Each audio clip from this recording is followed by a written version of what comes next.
ओम शांति। आज 23 दिसंबर 2022 के बाबा के अनमोल मधुर महावाक्य सुनेंगे। आज की मुरली में बाबा हम बच्चों को कहते हैं कि बच्चे, तुमने भक्ति मार्ग में इतने धक्के क्यों खाए पता है? क्योंकि तुमने बाप को सर्वव्यापी कह करके इतने बातों में धक्का दे दिया है। फिर कहते हैं नाम रूप से न्यारा है, तो मनुष्य को धोखा देते रहे। फिर कहते हैं उसको याद करो, और याद करने के लिए कहते हैं आंखें बंद करके याद करो तो वो नजर आएगा। बाबा कहे वास्तव में सहज राजयोग है, तो तुम्हें आंखें खोल करके करना है। हर कर्म करते, उठो बैठो खाओ पियो चलते फिरते, बाबा कहे तुम्हें याद करना है। इसीलिए तुम्हें अपनी कर्मेंद्रिय को जीतना है और आंखें बंद नहीं करनी है। सुनते हैं बाबा के मधुर महावाक्य। ओम शांति।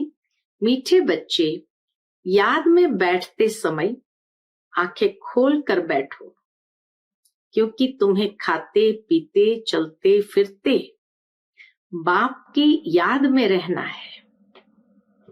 आज की मुरली से प्रश्न है, भगवान को ढूंढने के लिए मनुष्य दर दर धक्के क्यों खाते हैं? कारण? उत्तर, क्योंकि मनुष्य ने भगवान को सर्वव्यापी कह बहुत धक्के खिलाए हैं। सर्वव्यापी है तो कहां से मिलेगा? फिर कह देते हैं परमात्मा तो नाम रूप से न्यारा है। जब नाम रूप से है ही न्यारा तो मिलेगा फिर कैसे? और ढूंढेंगे किसको? इसलिए दर दर धक्के खाते रहते हैं। तुम बच्चों का भटकना अब छूट गया। तुम निश्चय से कहते हो बाबा परमधाम से आए हैं। हम बच्चों से इन ऑर्गन्स द्वारा बात कर रहे हैं, बाकी नाम रूप से न्यारी कोई चीज होती नहीं। ओम शांति। मीठे मीठे बच्चे बाप की याद में बैठे हैं। ये किसने कहा और किसको? तो सभी आत्माओं के बाप ने अपने बच्चों आत्माओं से बोला। आत्माओं ने ऑर्गन से सुना कि बाबा ने क्या कहा। बाप ने कहा, अपने बाप को याद करते हो। बाप को याद करने के लिए क्या आंखें बंद करनी होती है? बच्चे जब बाप को याद करते हैं तो आंखें तो खुली हुई होती है। उठते बैठते चलते फिरते बच्चों को बाप की याद रहती है। कल की मुरली में भी बाबा ने कहा था, हथ कार दे दिल यार दे। तो बाबा आज की मुरली में भी कहे, उठते बैठते चलते फिरते बच्चों को बाप की याद रहती है। आंखें बंद करने की दरकार नहीं। आत्मा जानती है कि मेरा बाप इन ऑर्गन से मेरे से बात करते हैं। बाबा कहे आत्मा ये बात जानती है। परमधाम से आए हैं इस पतित पुरानी दुनिया को नई दुनिया बनाने। ये बुद्धि में है, आंखें तो खुली हुई है। बाबा बात करते हैं, तुम सुनते भी हो और याद में भी हो। कौन सुनाते हैं? परम पिता परमात्मा। उनका नाम क्या है? जैसे तुम्हारे शरीर का नाम है वह बदलता रहता है। एक शरीर लिया, छोड़ा, फिर दूसरा लिया तो नाम भी दूसरा पड़ेगा। आत्मा का नाम बदलता नहीं है। बाप कहते हैं मैं भी आत्मा हूं, तुम भी आत्मा हो। मैं परमधाम में रहने वाला परम आत्मा हूं, इसलिए सुप्रीम आत्मा कहते हैं। सुप्रीम ऊंचे ते ऊंच को कहा जाता है। उच्च आत्माएं भी है तो नीच आत्माएं भी है। कोई पुण्य आत्मा, कोई पाप आत्मा। बाप कहते हैं मुझ आत्मा का नाम सदैव एक ही शिव है। नाम तो जरूर चाहिए ना, न जानने के कारण कह देते हैं नाम रूप से न्यारा है, परंतु नाम रूप से न्यारी कोई चीज हो न सके। जैसे आकाश है, कोई चीज तो नहीं है ना, पोलार ही पोलार है, उनका भी नाम तो है ना आकाश, बहुत सूक्ष्म तत्व है। बाबा कहे बहुत सूक्ष्म तत्व है। अच्छा, उनसे भी ऊपर देवता रहते हैं, वह भी पोलार है। आकाश में बैठे हैं, फिर उनसे भी ऊपर और आकाश, उसमें भी आत्माओं के बैठने की जगह है, वह भी आकाश है, जिसको ब्रह्म तत्व कहते हैं। ये 3 तत्व है, स्थूल, सूक्ष्म, मूल। आत्माएं तो जरूर पोलार में ही रहेगी ना, तो 3 आकाश हो गए। इस आकाश में खेल होता है तो जरूर रोशनी चाहिए। मूल वतन में खेल नहीं होता, उसको ब्रह्म तत्व कहते हैं। वहां आत्माएं निवास करती है, वह है ऊंच ते ऊंच। 3 लोक अर्थात 3 मंजिल है दुनिया की। ऐसे नहीं सागर के नीचे कोई लोक है, पानी के नीचे फिर भी धरती है जिस पर पानी ठहरता है। तो यह है 3 लोक, साइलेंस, मूवी और टॉकी। ये शिव बाबा बैठ समझाते हैं। क्या शिव बाबा को आंखें बंद कर याद करना है? नहीं। दूसरे लोग आंखें क्यों बंद करते हैं? क्योंकि आंखें धोखा देती है, इसलिए लोगों ने आंखों को बंद रखा।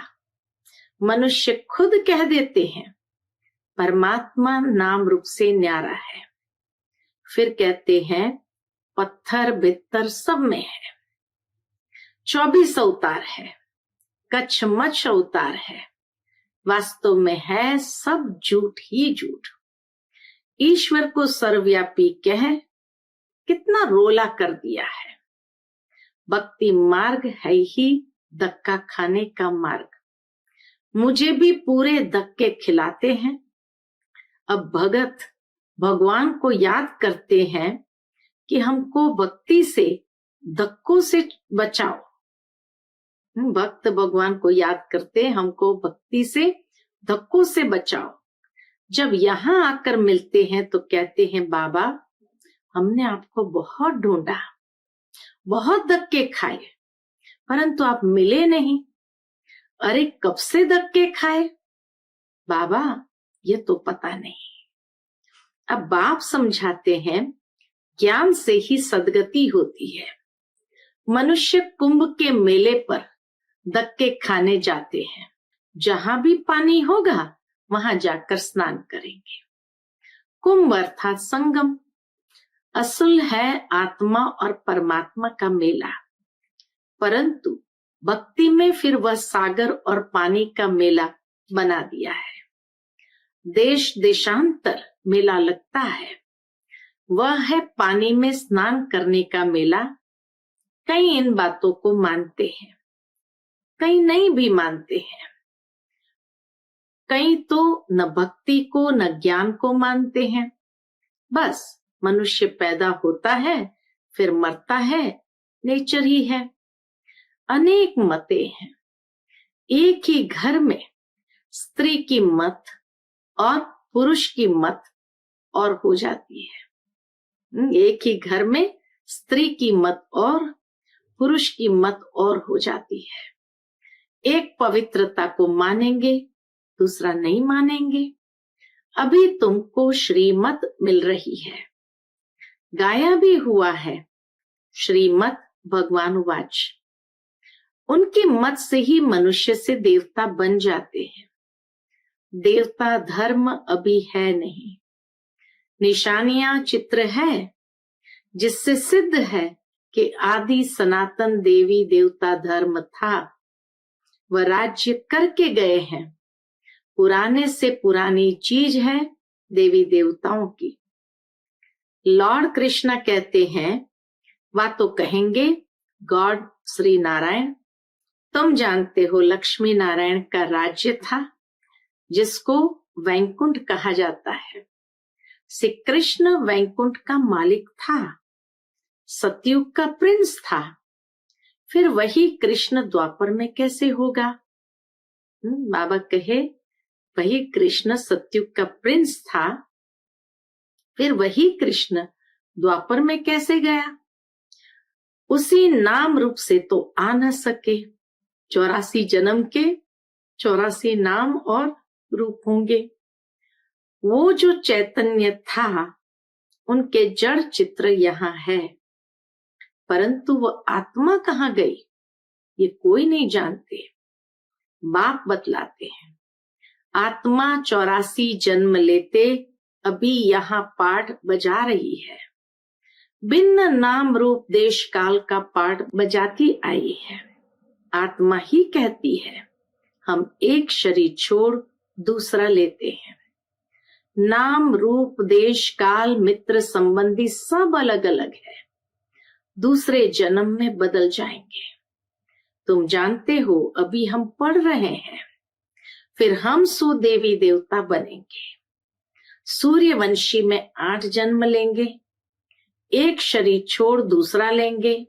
वह गर्भ जेल नहीं गर्भ महल होगा।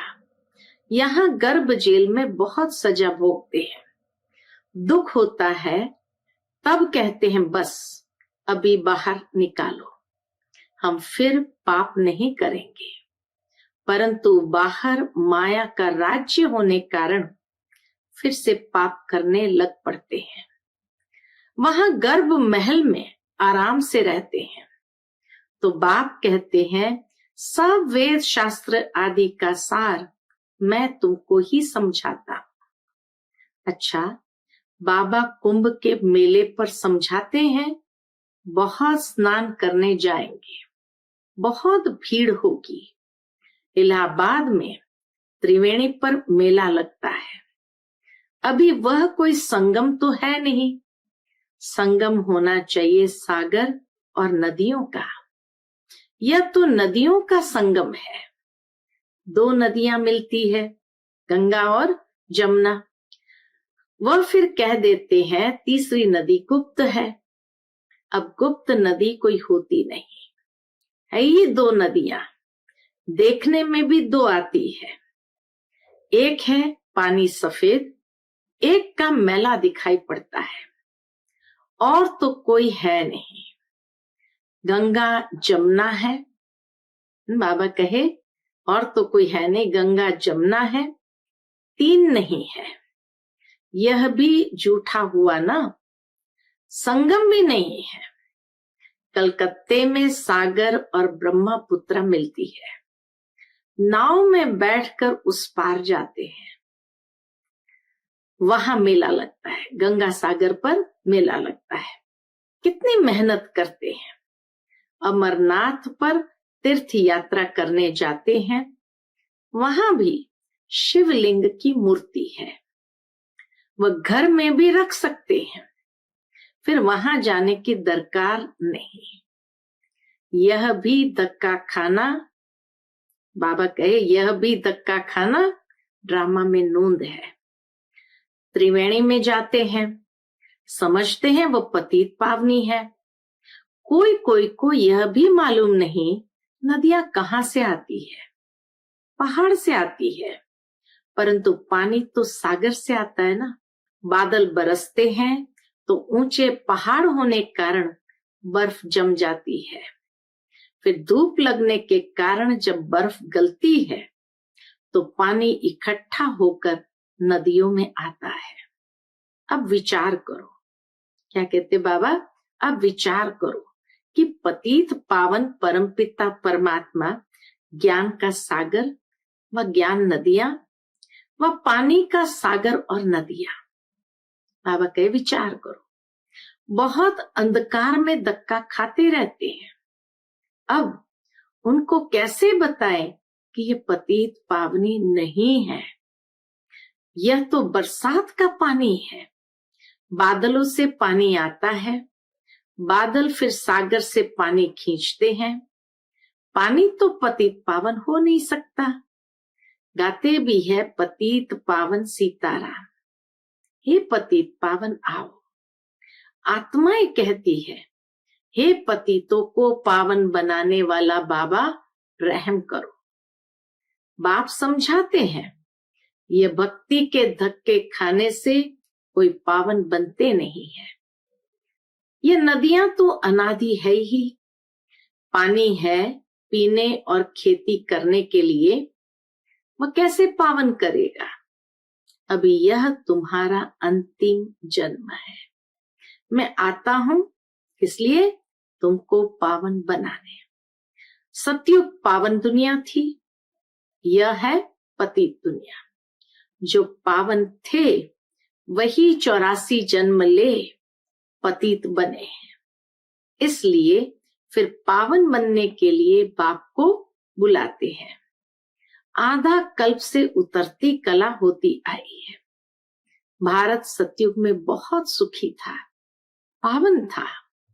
अब दुखी है क्योंकि पतित है, इसलिए पुकारते हैं ओ गॉड फादर, और फिर कह देते उनका नाम रूप है नहीं। तब पुकारते किसको है यह भी समझते नहीं। जैसे कहते हैं आत्मा स्टार मिसल है, चमकता है अजब सितारा। आत्मा बिल्कुल छोटी बिंदी मिसल है। टीका भी यहां लगाते हैं और कहते हैं भ्रुकुटी के बीच चमकता है अजब सितारा। तो इतनी छोटी सी बिंदी आत्मा में 84 जन्मों का अविनाशी पाठ नूंदा हुआ है, वह कभी मिट नहीं सकता। ये सारा नाटक इमॉर्टल है, चक्र फिरता रहता है। ऐसे नहीं सृष्टि एक जगह खड़ी है। आदि सनातन देवी देवता धर्म जो पहले था वह अब नहीं है। जरूर जब ना हो तब तो मैं आऊं। मैं आकर फिर से देवी देवता धर्म की स्थापना करता हूं। तो चक्र फिरता है, हिस्ट्री ज्योग्राफी फिर रिपीट होती है। सतयुग में सूर्यवंशी राज्य था, त्रेता में चंद्रवंशी।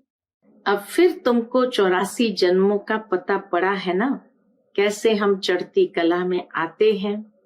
बाप सभी बच्चों को पतित से पावन बनाने का रास्ता बताते हैं। ऐसे नहीं कहते कि आंखें बंद कर मुझे याद करो, खाते पीते चलते मुझे याद करना है। आंखें बंद कर खाना खाएंगे क्या, मक्खी अंदर चली जाए। तुम बच्चों की आत्मा जानती है कि बाबा हमको पढ़ा रहे हैं। बाबा कहे तुम बच्चों की आत्मा जानती है कि बाबा हमको पढ़ा रहे हैं। वह कहते हैं बच्चे मुझे याद करो तो तुम पावन बनेंगे। जितना समय यात्रा में रहते हैं तो मनुष्य पवित्र रहते हैं, लौट कर आते हैं तो घर में फिर पतित बन जाते हैं। तुम्हारी है रूहानी यात्रा जो बाप कराते हैं। बाप कहते हैं तुमको अमर लोक में चलना है तो मुझे याद करो। आत्मा पवित्र होने से ही तुम उड़ सकेंगे। अंत मते सुगति होगी। बाप की श्रीमत से ही सदगति मिलती है। श्रीमत कहती है हे आत्माएं मामेकम याद करो, तो खाद निकल जाए और तुम मुक्ति धाम में चले जाएंगे, फिर जीवन मुक्ति में आएंगे। इस चक्र को समझने से तुम चक्रवर्ती राजा बनेंगे। सतयुग त्रेता में तुम पावन थे, फिर बाप तो पूछेंगे ना, कि तुमको पतित किसने बनाया। यह भी अभी तुम बच्चे समझते हो कि जब से रावण राज्य शुरू होता है तो पतित बन पड़ते हैं। आधा कल्प के बाद पुरानी दुनिया हो जाती है, फिर तुमको सुख तो नई दुनिया में मिलना चाहिए। वह मैं ही आकर देता हूं, बाबा ही आकर वह सुख देते हैं। हम तुमको पावन बनाते हैं, वह तुमको पतित बनाते हैं। मैं वर्षा देता हूँ, रावण श्राप देते हैं। यह है खेल। रावण तुम्हारा बड़ा दुश्मन है। उनका बूत बनाकर जलाते हैं। कभी देखा शिव का चित्र उठाकर जलाए? नहीं, शिव तो है निराकार। राम सुख देने वाला, उनको कैसे जलाएंगे? दुख देने वाला है रावण, कहते हैं ये अनादि जलाते आते हैं। तो क्या शुरू से ही रावण राज्य था? राम राज्य हुआ ही नहीं। ये सब समझाना पड़े।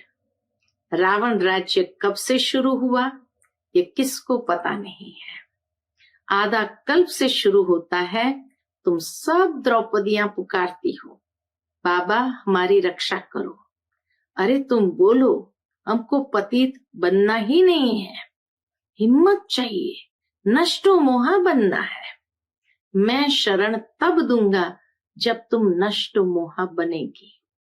बाबा क्या कहते हैं? मैं शरण तब दूंगा जब तुम नष्टो मोहा बनेगी। मेरा तो एक शिव बाबा, दूसरा न कोई। पति बाल बच्चे याद पड़ते रहेंगे।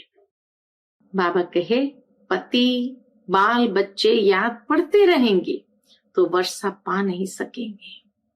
गृहस्थ व्यवहार में रहते हुए बाप को याद करो। अच्छा, मीठे मीठे सिकिलते बच्चों प्रति माता पिता बाप दादा का याद प्यार और गुड मॉर्निंग। रूहानी बाप की रूहानी बच्चों को नमस्ते। हम सब रूहानी बच्चों की रूहानी माता पिता बाप दादा को याद प्यार, गुड मॉर्निंग और नमस्ते। नमस्ते, शुक्रिया बाबा, शुक्रिया। आज की मुरली से धारणा के लिए मुख्य सार।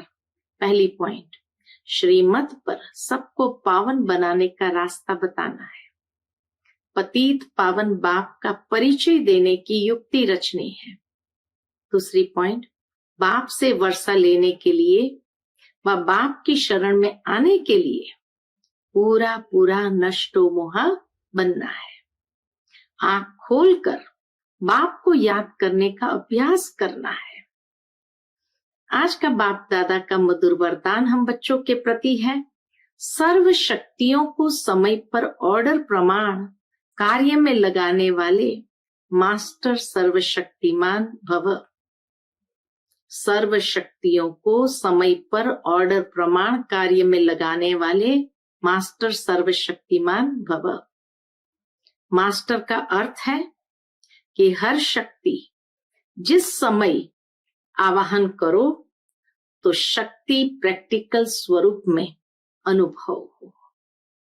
जिस समय जिस शक्ति की आवश्यकता हो उस समय वो शक्ति सहयोगी बने। शक्ति को ऑर्डर किया और हाजिर। ऐसे भी नहीं ऑर्डर करो सहन शक्ति को और आए सामना करने की शक्ति, तो उसे मास्टर सर्वशक्तिमान नहीं कहेंगे। जैसे शरीर की शक्तियां ऑर्डर में है, ऐसे सूक्ष्म शक्तियां भी ऑर्डर प्रमाण कार्य करे, एक सेकंड का भी फर्क न पड़े। आज का स्लोगन है, प्रसन्नता का आधार संतुष्टता की शक्ति है। प्रसन्नता का आधार संतुष्टता की शक्ति है। अच्छा, Om Shanti. Piece of mind channel को लाइक करें, सब्सक्राइब करें और हमारी लेटेस्ट वीडियोस देखने के लिए बेल आइकन को प्रेस करें।